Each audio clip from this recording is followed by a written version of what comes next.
Merry Christmas! I know everyone's had a hard year this year, so Santa has decided to stop working with his elves in his toy shop and come read you a story. We're going to read my favorite story, 'Twas the Night Before Christmas.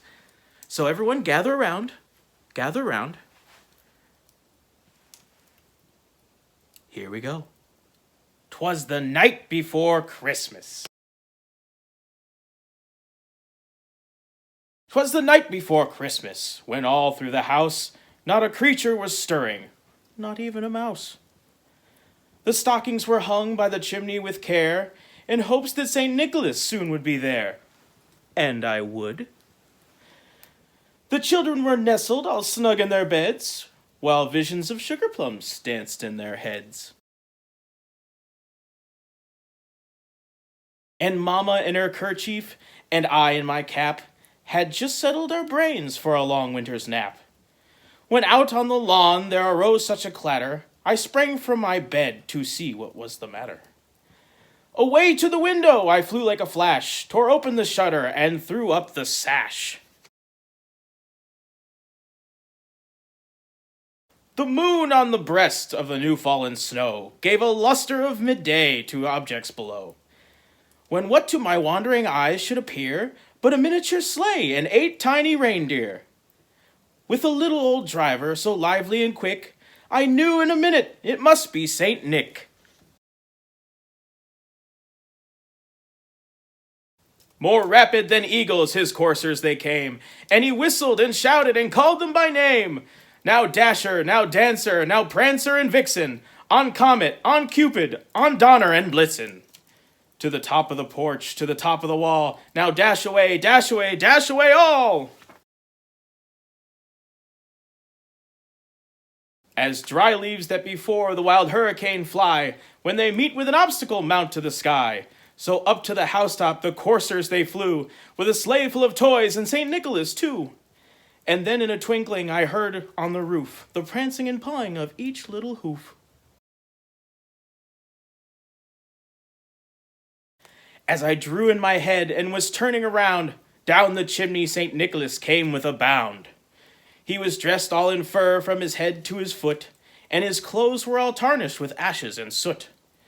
A bundle of toys he had flung on his back, and he looked like a peddler just opening his pack.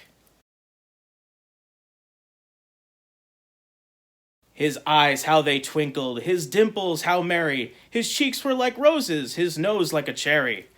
His droll little mouth was drawn up like a bow, and the beard on his chin was white as the snow. The stump of a pipe he held tight in his teeth, and the smoke it encircled his head like a wreath. He had a broad face and a little round belly that shook when he laughed like a bowl full of jelly. Ha ha ha ho! He is chubby and plump, a right jolly old elf, and I laughed when I saw him in spite of myself. A wink of his eye and a twist of his head soon gave me to know I had nothing to dread. He spoke not a word, but went straight to his work, and filled all the stockings, then turned with a jerk. And laying a finger aside his nose, and giving a nod, up the chimney he rose. He sprang to his sleigh, to his team gave a whistle, and away they all flew like the down of a thistle. But I heard him explain, ere they drove out of sight, Happy Christmas to all, and to all a good night. I hope you enjoyed that story. It's one of my favorites. Ho, ho, ho. It makes me so jolly. I know that some of you good little boys and good little girls didn't get to come out and sit on my lap this year and ask me for what you want for Christmas. Well, that's okay, because you can mail me a letter. Or if you didn't get a chance to mail me a letter, we have a new way. Santa has new technology this year. Wait till nighttime, find a window in your house, look up to the sky, and here's the most important part. You have to say, Dear Santa, and then tell me what you want. My head elf of Christmas lists will make sure to get it to me.